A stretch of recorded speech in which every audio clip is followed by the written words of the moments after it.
بسم اللہ الرحمن الرحیم نحمده ونصلی ونسلم علی الامین العزیز الرؤوف الرحیم اما بعد فاعوذ باللہ من الشیطان الرجیم بسم اللہ الرحمن الرحیم یرید اللہ ان یخفف عنکم وخلق الانسان ضعیفا صدق اللہ العظیم. رسول برکت کے لیے درود شریف پڑھ کر اللہم صلی علی سیدنا و شفیعنا حبیبنا مولانا محمد وسلم صلی اللہ تعالی علیہ وسلم. سورہ نساء کا نمبر 5 کا درس جاری ہے. آیت نمبر 28 میں اللہ سبحانہ فرماتا ہے یرید اللہ ان یخفف عنکم، اللہ تعالیٰ اے مومنوں تم سے آسانی اور تخفیف چاہتا ہے. وخلق الانسان ضعیفا، انسان کمزور پیدا کیا گیا ہے. کیا پس منظر ہے. اس سے پہلے کی آیت کریمہ آیت نمبر 27 میں یہ بات تھی کہ اللہ تعالیٰ تم پر توجہ، رحم، کرم، فضل، جو توبہ کا کنسپٹ بتایا تھا میں نے کہ جب توبہ کی نسبت اللہ کی طرف ہو، اللہ توبہ فرماتا ہے تو مراد ہے کہ اللہ کرم کرتا ہے، فضل فرماتا ہے، رجوع فرماتا ہے، تیری جانب متوجہ ہے. اور بندہ توبہ کرتا ہے، اس سے مراد گناہوں سے توبہ. اللہ تعالیٰ تم پر توبہ فرماتا ہے، کرم فرماتا ہے. اور شہوتوں کی دنیا کی اتباع کرنے والے اے صحابہ کرام کی جماعت، وہ یہ چاہتے ہیں کہ تمہیں نبی سے الگ کرتے ہیں. یہ گزشتہ آیت نمبر 27 یرید الذین یتبعون الشہوات، جو شہوتوں اور خواہشات یعنی دنیا ہی سب کچھ ہے.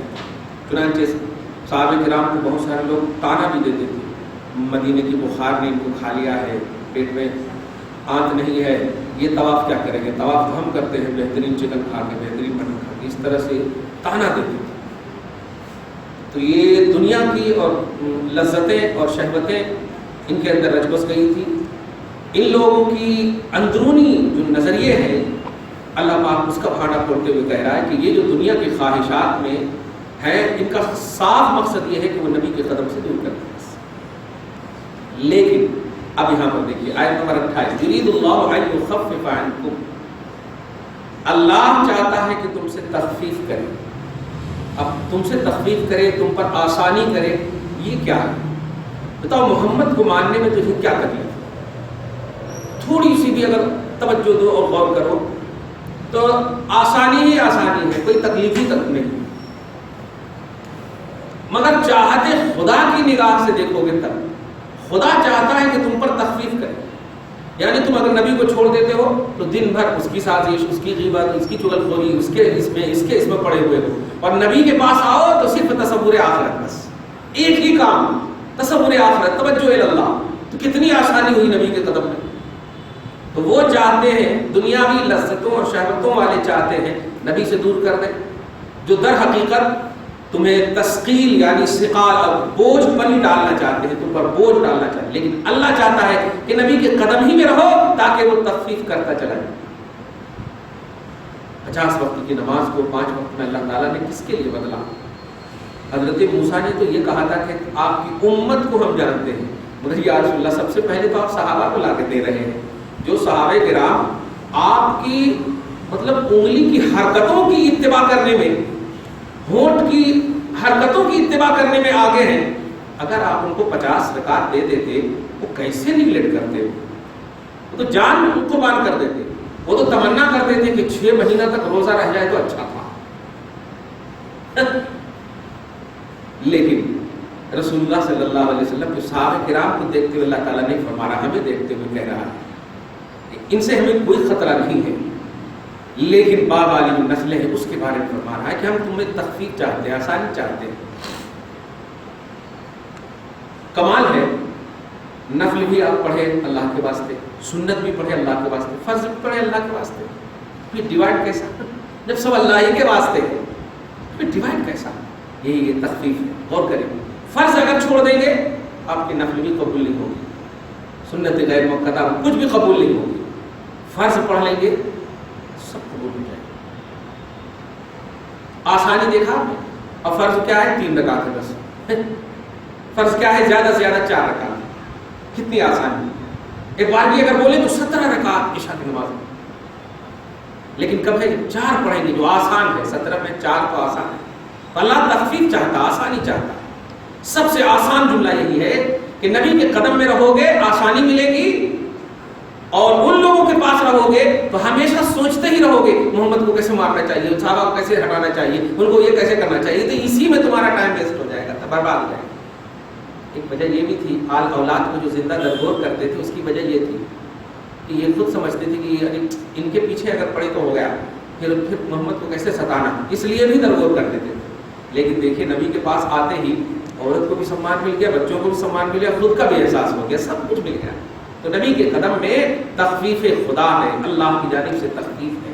وَخُلِقَ الْإِنسَانُ ضَعِيفًا، انسان کمزور پیدا کیا گیا ہے. کمزور سے مراد جسمانی طور پر بھی کمزور ہے، اور کمزور سے مراد عقل و شعور اور فطری طور پر بھی کمزور ہے.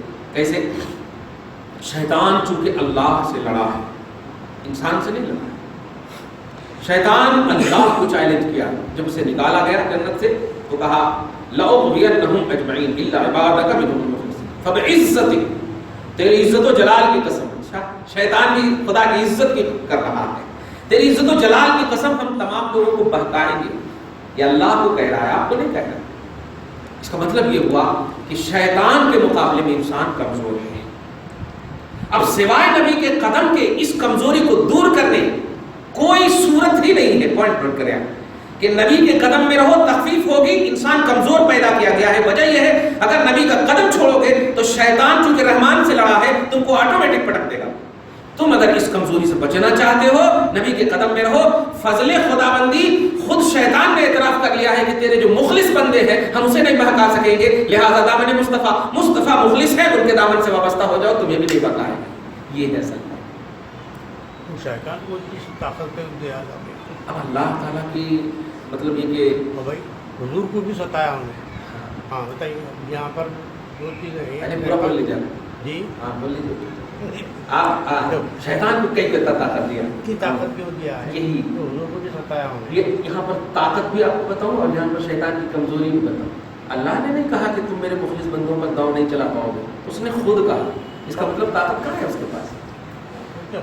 اس نے خود کہا. اللہ کی طاقت کا ہی تو یہ کر رہا نہیں کرنا نہیں. آپ غور کریں، جملے پہ غور کریں. اس سے یہ کہے کہ اللہ تعالیٰ نے طاقت دیا تو ون سائڈیڈ آپ بول سکتے ہیں کہ اللہ تعالیٰ طاقت کہیں کو دیا، ایک ہے. لیکن حکمت دیکھیے، طاقت نہیں بھی دیا ہے کیونکہ اس نے خود کہہ دیا. ایک مطلب کمزور ناتواں انسان ہے لیکن اللہ کا مخلص بندہ ہے، اس کے بارے میں اللہ کہہ رہا اس پر میرا داؤ نہیں چلے گا. کتنا کمزور ہے وہ دیکھ رہے ہیں آپ. ایک کمزور پتہ کھانے والا اللہ کا ولی ہے، مخلص ہے، نمازی ہے، متقی پرہیزگار ہے، اللہ کا وفادار ہے، اس کے بارے میں کہہ رہا اس پر میرا داؤ نہیں چلے گا. بتائیے تو کس پر پھر تیرا داؤ چلے گا؟ یہ ہے کمزوری. تو شیطان کو طاقت نہیں ملی ہے، شیطان کو مہلت ملی. طاقت یہ جملے کے طور پر ہم بول دیتے ہیں، در حقیقت اسے مہلت ملی، اسے موقع دیا گیا. اسی لیے آج تک وہ کبھی کبھی بھی موقع ملتا ہے تو یہ کہتا ہے اللہ ہم تیری بارگاہ میں چاہتے ہیں. جیسے حضرت امام حسین کا کبھی بھی موقع آتا ہے تو صاف کہہ دیتا ہے کہ اللہ واقعی ہمیں اب معلوم ہوا کہ تیری بارگاہ میں سجدہ کرنا کیا ہے. تو ہر سال وہ یہی کہتا ہے، علماء فرماتے ہیں ہر سال کہتا ہے. لیکن اللہ پاک حسین کو اس وقت نہیں دیتے، حضرت آدم ہی کو پیش کرتے ہیں، چل آدم کی بارگاہ میں سجدہ کر تیری توبہ قبول ہو جائے گی. آدم کی بارگاہ میں سجدہ کر تیری توبہ قبول ہو جائے گی. ایک دم ابھی بھی یہی. تو یہ بہت کمزور ہے شیطان، لیکن اللہ تعالیٰ کی طرف سے مہلت ہے. ایک دم اور آسان بتاؤ آپ کو. طاقت اور کمزوری کا سب سے بڑا پہلو یہ ہے کہ ایک والد ہے جو نہایت جسمانی طور پر کمزور ہے لیکن اچھے گھٹے بیٹے پر وہ حکومت چلا رہا ہے. یہ ہے اصل طاقت. یہ طاقت کیسی حاصل ہے؟ جسمانی طاقت نہ صحیح لیکن اقتدار کی طاقت، عظمت کی طاقت، پاور کی طاقت، شخصیت کی طاقت، نعمت کی طاقت. یہ ہے اصل طاقت کا کانسیپٹ اور کمزوری. تو انسان کو اللہ تعالیٰ فرمانا تم کمزور پیدا کیے گئے ہو، یہ شیطان کے مقابلے میں کہتا ہے. اشرف المخلوقات ہے شیطان کے مقابلے میں. دامن مصطفیٰ، قدم مصطفیٰ کو تھامے رہنا. شیطان نے خود اعتراف کر لیا کہ ہم نہیں بہکائیں گے، لہذا تم بہکنے سے بچتے ہو، دامن سے رہ جاؤ دامن میں. ورنہ یہ ٹھان لے رہا ہے کہ دنیاوی لذتیں، شہوتوں کی دنیا میں ہم تجھے بالکل مگن کر دیں گے. نبی کا دامن آٹومیٹک چھوڑ دو. عبداللہ ابن ابی وغیرہ کا یہی حشر ہو. اس نے کہا اے میں ایجنٹ ہوں، میں بزرگ ہوں، اور مجھے مطلب مشورے میں بھی نہیں رکھتے ہیں، یہ نہیں رکھتے وہ نہیں رکھتے ہیں. آپ جانتے ہیں کبھی بھی جلسہ عبداللہ ابن عبد المطلب کرے آپ، جو نبی کے والد ہیں، جلسہ عبد المطلب کرے آپ جو نبی کے دادا ہیں. اگر حقیقت آپ دیکھیں تو بیٹے سے مرتبہ بڑا کس کا ہوتا ہے؟ باپ کا مرتبہ ہوتا ہے. اس کے بارے میں قرآن کہتا ہے والدین کے بارے میں تک نہ کہو، ان کی بارگاہ میں وقفز لہما جناح الذل من الرحمہ، رحم و کرم اور تواضع انکساری کے مطلب کاندھے کو جھکائے رکھو. تو باپ کا مرتبہ زیادہ ہوتا ہے نا. لیکن جلسہ عید میلاد النبی کرتے ہیں آپ، جلسہ عبداللہ جلسہ عبد المطلب نہیں کرتے آپ. ماننا پڑے گا کہ اس میں حکمت یہ ہے کہ توحید اور رسالت میں جو کانسیپٹ ہے وہ اللہ اور رسول کی مرضی ہے، ہمارا نالج نہیں، ہمارا جو سینس ہے یا ہمارا جو لاجک ہے وہ نہیں. عبداللہ میرے آقا کے والد گرامی ہے رضی اللہ تعالیٰ عنہ، موحد ہے، مسلمان ہے رضی اللہ تعالیٰ عنہ.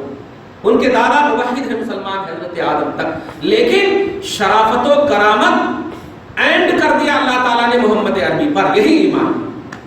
ایمانی پہلو سے ہم حضرت محمد عربی صلی اللہ علیہ وسلم کو ہم مانتے ہیں اور ان کا ہم جو کچھ کرنا کرتے ہیں. صحیح ہے، یہ ہے اصل. تو اللہ تعالیٰ نے انسان کو شیطان کے مقابلے میں کمزور پیدا کیا، اور اس لیے کہ اگر انسان صرف محض انسان رہے، نبی کے قدم میں نہ رہے تو کمزور ہے، اور نبی کے قدم میں آ جائے کیا کہنا. جانتے ہیں شریعت بدل جاتی ہے. مثال وہ آپ کو بخاری شریف کی حدیث پاک ہے، یہ جو ٹخنے سے نیچے کا مسئلہ ہے نا، اس سے بھی سمجھ بھی لیجیے گا. بہت جھگڑے بنا لیے لوگوں نے. ٹخنے سے نیچے کا جو یہ اس سے نیچے رکھنا چاہیے نماز اوپر رکھنا چاہیے، وہ دکھنا چاہیے. عورتوں کا نہیں دکھنا اور ہم لوگوں کا دکھنا، ایسا یہی حکم ہے. ہاں، ہم لوگوں کا نظر آنا، عورتوں کا نظر نہیں آنا. یہ جیسے ہی فرمایا حضرت سیدنا ابوبکر کا تھوڑا سی یہ نکلا سوچ کر کے افضل البشر ہیں اس لیے بس پریکٹیکل سمجھائیں، تھوڑا یہ نکلا ہوا تھا. اب ظاہر ہے ایک رکعت دو رکعت آپ اظہار مانتے تھے صحابہ کرام کو، جو یہ والا جس کو لنگی آپ بولتے عموماً ایسا مانتے تھے. یہ سنت ہی نہیں جو ہم لوگ آپ پہنے ہیں. تو وہ جب سجدہ آپ بھی کریں گے 4-5 کا نماز پڑھیں گے تو وہ آٹومیٹک نیچے کھسکتا چلا جاتا ہے. کبھی بھی مان کر آپ دیکھے ہوں گے اٹھی بیٹھی کے تو کھسکتا چلا جاتا ہے. تو ایسے ہی بارگاہ رسالت میں جا کر مرجھایا چہرہ ہے. رسول اللہ صلی اللہ علیہ وسلم پوچھتے ہیں کیا بات ہے ابوبکر؟ یا رسول اللہ آپ نے فرمایا ہے ٹخنا سے نیچے جو نماز بھی نہیں ہوتی وہ جہنمی حصہ ہے. یعنی بڑا سوچنے پہ مجبور ہوں. تو آقا نے فرمایا تو ان میں سے نہیں ہے، تو ان میں سے نہیں. عربی کا جملہ سنیں گے، لست انک لست منہ او کما قال صلی اللہ علیہ وسلم. یعنی جو میں نے حکم دیا ہے، کیا حکم دیا ہے کہ جو رکھے گا وہ جہنمی ہوتا ہے، حصہ جہنمی، اس کی نماز نہیں ہوگی. ایسا قیامت کے دن اللہ تعالیٰ اس کی طرف نظر رحمت نہیں فرمائے گا. یہ سب ہے. تو جو نماز پڑھتے پڑھتے تیرا جو گر جاتا ہے نا، جا تجھے اس سے الگ کرتا ہوں، تو ان میں سے نہیں، تو ان میں سے نہیں. اب اس میں جہاں نبی کی عظمتوں اور تشریعی اختیارات کے پہلو نظر آ رہے ہیں، وہیں حضرت سیدنا ابوبکر صدیق کی غلامی کی قبولیت بھی نظر آ رہی ہے. مصطفیٰ جان رحمت کی بارگاہ کا جو غلام ہو جاتا ہے شریعت بدل جاتی ہے. شرط یہ ہے کہ واقعی کمال غلامی کا مطلب یہ کہ فارمولہ پیش کریں، کمال غلامی کا. دیکھ رہے ہیں یہاں پر یہ نہیں کہہ رہے کہ میرے لیے کر دیجئے ایسا، بلکہ نبی کی بات پر عمل نہ ہونے کی وجہ سے افسوس کر رہے ہیں. یہ تھا پوائنٹ. وہاں پر توحید اور رسالت ہی ہے مقدم، اپنا نفس نہیں ہے. تو اللہ کے رسول نے مستثنی کر دی. یہی وجہ ہے آج بھی یہی فقہا فرماتے ہیں کہ بھائی جو کوئی اگر سلا لیا ہے ایسا کپڑا ہوتا ہے نا، تو کچھ لوگ بولتے ہیں اوپر سے کر لینا چاہیے. اوپر سے کیوں کرتے ہیں؟ اوپر سے کیوں کرتے ہیں؟ جب ویسا تو پہلے سلائے نہیں. ایک غلطی کرے کہ آپ ایسا سلا لیں. اسلامی لباس یہ ہے کہ ٹخنا سے اوپر رکھنا. یہ اب آپ نہیں رکھے تو اس کا مطلب اس سے نیچے ہو گیا، تو غیر اسلامی لباس ہو گیا. اب پھر ڈبل ایک حکم بتا رسول اللہ فرماتے ہیں کہ فولڈ کرنا مکروہ تحریمی ہے. فولڈ کرنا مکروہ تحریمی، فولڈ نہیں کرنا چاہیے. اگر ایسا ہو گیا ہے مطلب سلا لیے ہیں ٹخنے سے نیچے تک ہے تو اس کو فولڈ مت کی. فولڈ کرنا مکروہ تحریمی. مکروہ تحریمی کا مطلب یہ ہوتا کہ نماز کو لوٹانا واجب ہو. اب یہ نیچے ہونا یہ مجبوری ہے، سمجھ رہے ہیں؟ نیچے جو ایسے سلا لیے ہیں مجبوری ہے. اور یاد رکھیے گا یہ نماز ہو یا غیر نماز ہو، ہمیشہ حکم ہے اسلامی لباس ایسے ہی ہونا چاہیے. ان نمازی میں فولڈ کرنے کے لیے نمازی میں ٹوپنے نظر آتے لوگوں کو نہیں. ہمیشہ اسلامی لباس یہ ہے کہ عورتوں کا نہیں دکھنا مردوں کا دکھنا. یہ ہمیشہ جیسے عورتیں ہمیشہ پہنتی ہیں نماز ہو غیر نماز ہو.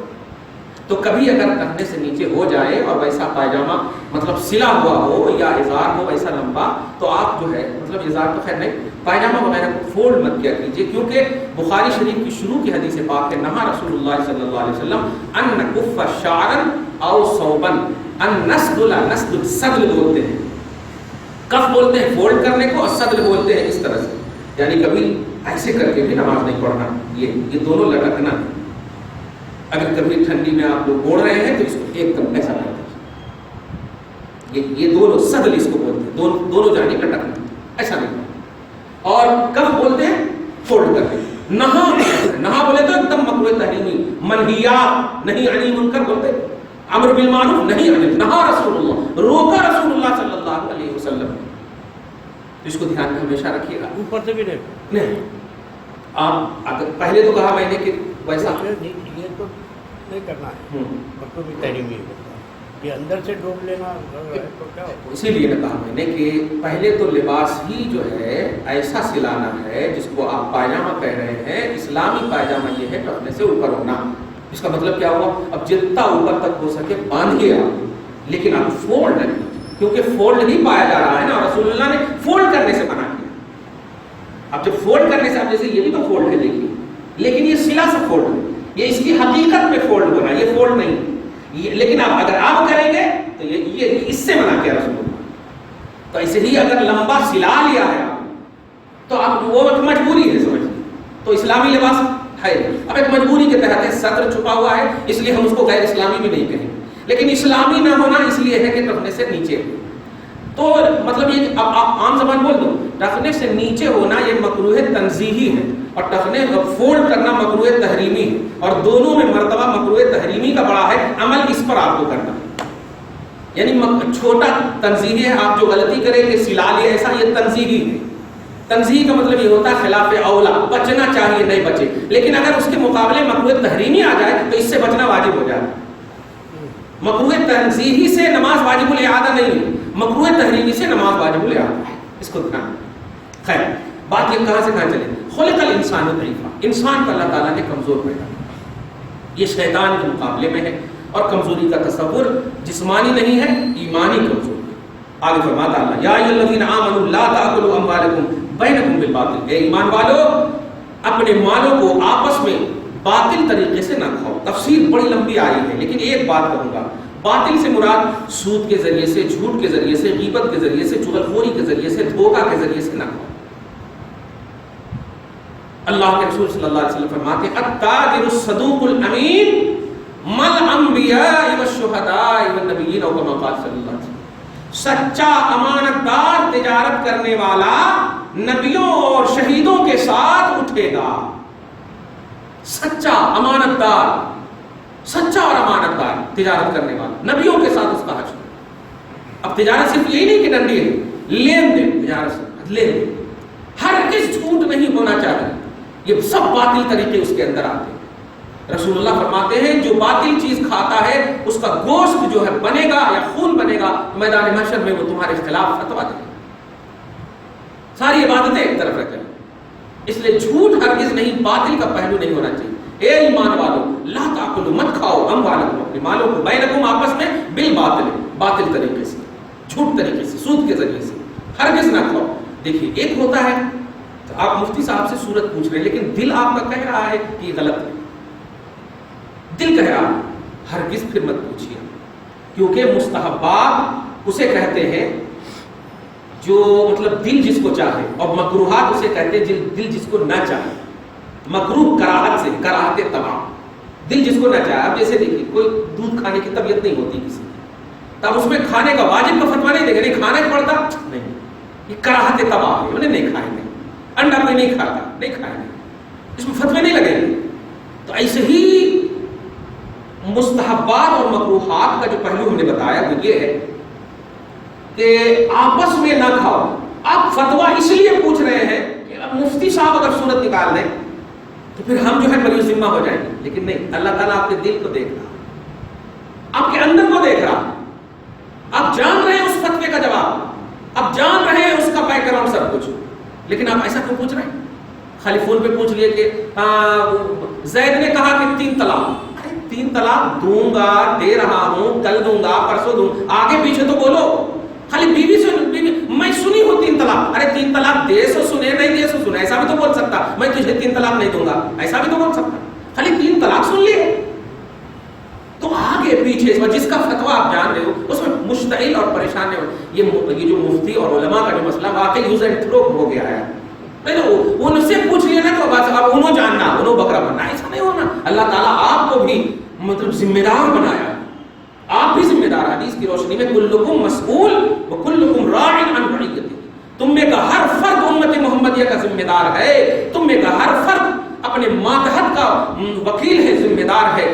بیوی سے پوچھا جائے گا ان کے شوہر کے غائبانے میں کہ گھر کی ذمہ داری کیا کیا نبھائی, یہ ساری ذمہ داری رسپانسبلٹی جس کو کہتے ہیں.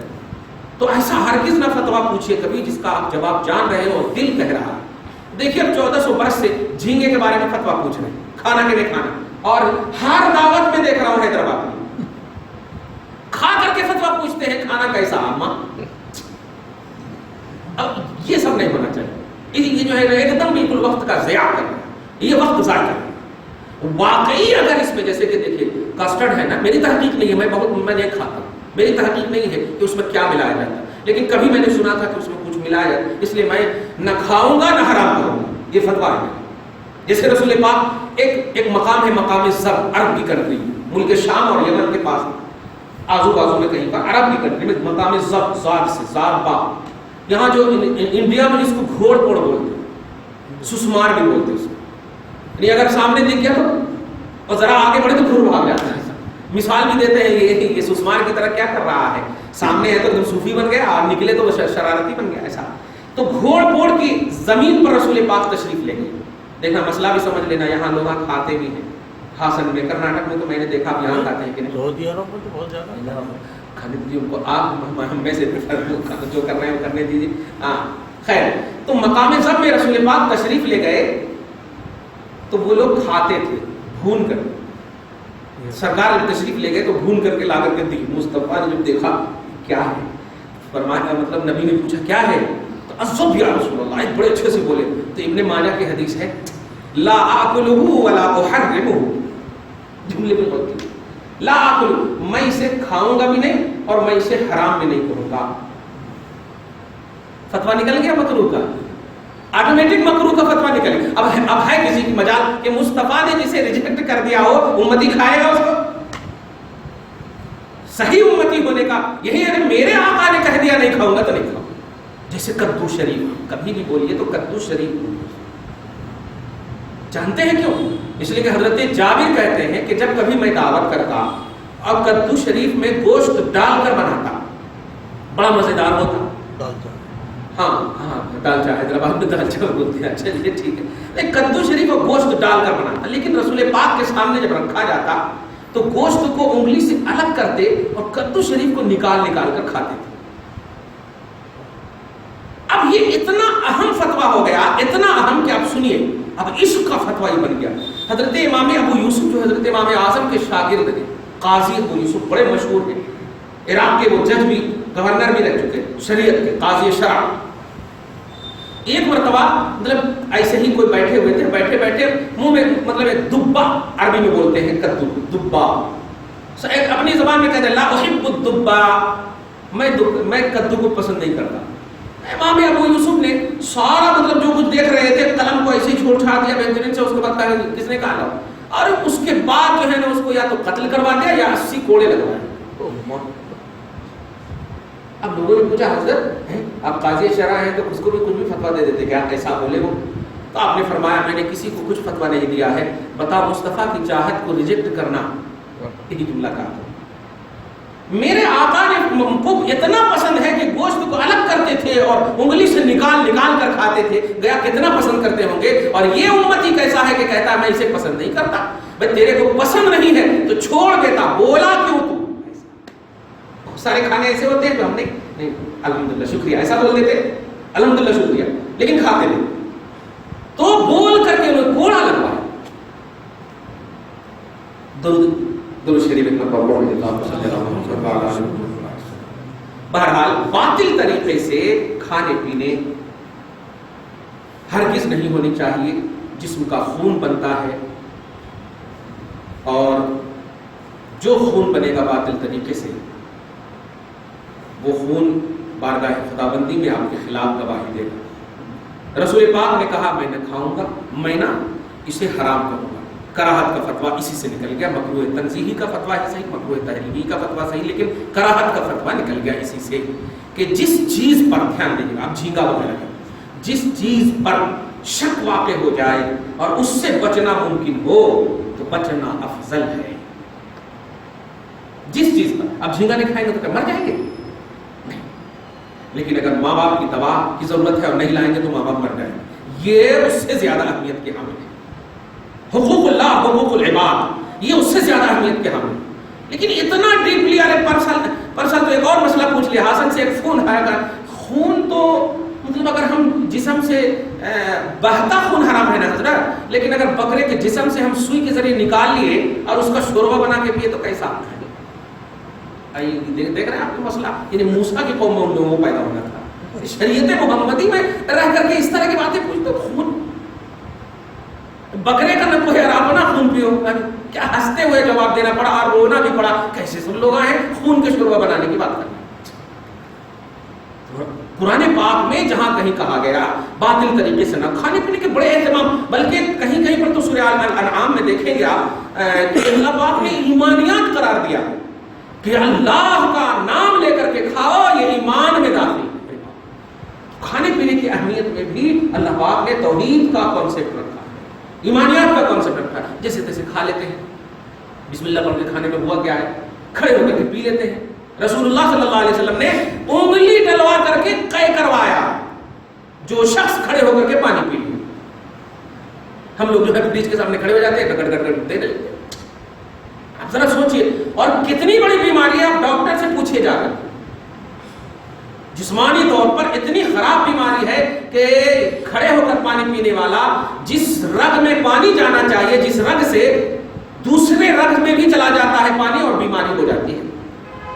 اسی لیے بیٹھ کر یہ حکمت نبوی اور طب نبوی ہے، بیٹھ کر پینے.